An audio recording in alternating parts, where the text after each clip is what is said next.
some people might not be aware, there is going to be a move. Raw is going to Netflix, and this is going to affect people not just in the U.S., but some worldwide as well. So some updates on where things are. So WrestleTix has this show now at 15,813 at the Intuit Dome at Inglewood, California. And our current lineup has CM Punk against Seth Rollins, Roman Reigns against Solo Sikoa in Tribal Combat, Liv Morgan against Rhea Ripley for the women's title, Drew McIntyre against Jey Uso, and what they announced last week, New Day against Rey Mysterio and a partner of his choosing. John Cena is scheduled to appear. The Rock has now stated that he will appear. There was also a report out today from Chris Featherstone, and Dave Meltzer had also confirmed this afterwards, that Hulk Hogan is scheduled to appear on the show tomorrow. Wow. And okay. that they are, Dave Meltzer also adding that the mentality is for a lot of celebrities and other names to spread them out rather than, as we've talked about, loading everything up for the first week and you have nothing to follow. And one of these he mentioned is Bill Goldberg is expected to be on the January 27th Raw in Atlanta. And I guess you could kind of kick off that retirement angle with him. So that's where everything is for now for Raw on Monday night. It's going to be a very, very big show. What are your thoughts on The Rock and Hulk Hogan on this show?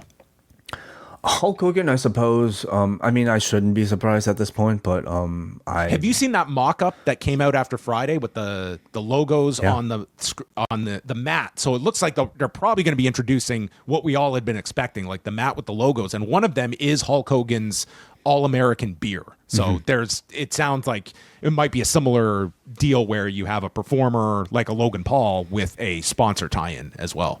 Sure, yeah. So, I mean, they're stacking this. They're making this as big of a show as I think we've ever seen a Raw feel.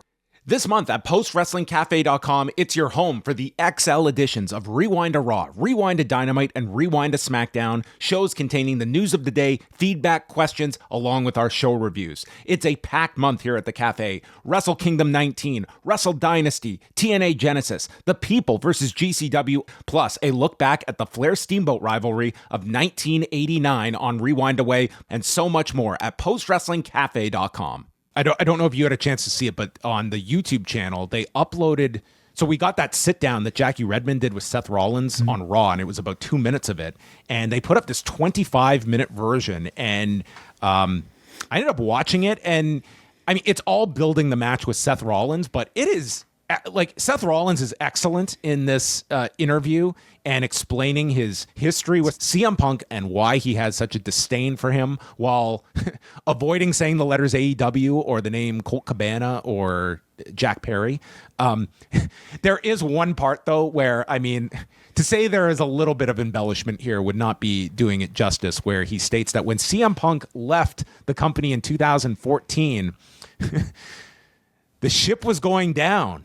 And I was one of the crew members that was helping getting the buckets of water out to keep this thing afloat. I was like, I know WWE wasn't exactly at a creative peak in 2014, but this company was drowning in profits. There was no fear. There was not 1 ounce of fear that this company was going under 10 years ago, despite CM Punk's tweets or references to blood money. But that's the story, was that I stayed as a loyal soldier. Essentially, his story is that, listen, he left when this place was a mess, and I stayed. And this is very true. Seth Rollins took a lot of shit from people when he would defend the company, and often was called like a company guy when he was defending it, and when it wasn't cool to defend WWE. And now things are on fire, and now CM Punk has come back when we don't need a CM Punk. It's a really great piece that, like Seth Rollins, we talk about his mic work, and he's not someone that often gets listed among the top guys. He's excellent in this piece to build up this match for Monday. I thought between Monday's go home segment and then this piece that they put on YouTube, it was a really effective final week that they dedicated to this. And there's also an interview that Paul Levesque did on the SI Media podcast, talking a lot about the move to Netflix. And from his point of view is that it's not going to be a hard time that is attached to the length of Raw. That, you know, if a show needs to be 2.5 hours, it can be 2.5 hours. It's like we have that flexibility, which it will be interesting because there are still some international markets that carry Raw that you do have to accommodate for. But I guess we're going to see. I don't think we're going to get a great idea of this tomorrow because I cannot imagine tomorrow's show being under 3 hours. Do you?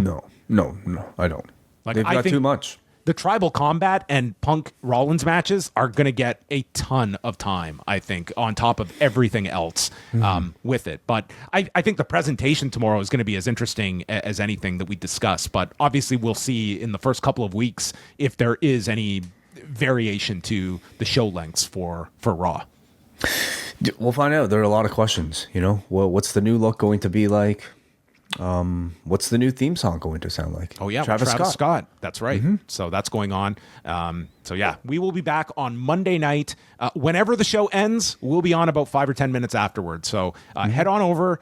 We will be on the Post YouTube channel, but we will alert everyone that is listening here on the Cafe that beginning Wednesday, it will be Cafe members that will get live access to Rewind to Raw, Dynamite, and SmackDown Monday, Wednesday, Friday. Same usual shows, but the live access will be exclusive here to Post Wrestling Cafe members. So we want to thank everyone that has jumped on board over the last week as well for our Tokyo Dome coverage. A big thank you to Bruce Lord and Karen Peterson for their review of Wrestle Kingdom. And coming up later this week, we'll get WH Park to weigh in on everything on Post Pro Res with Karen.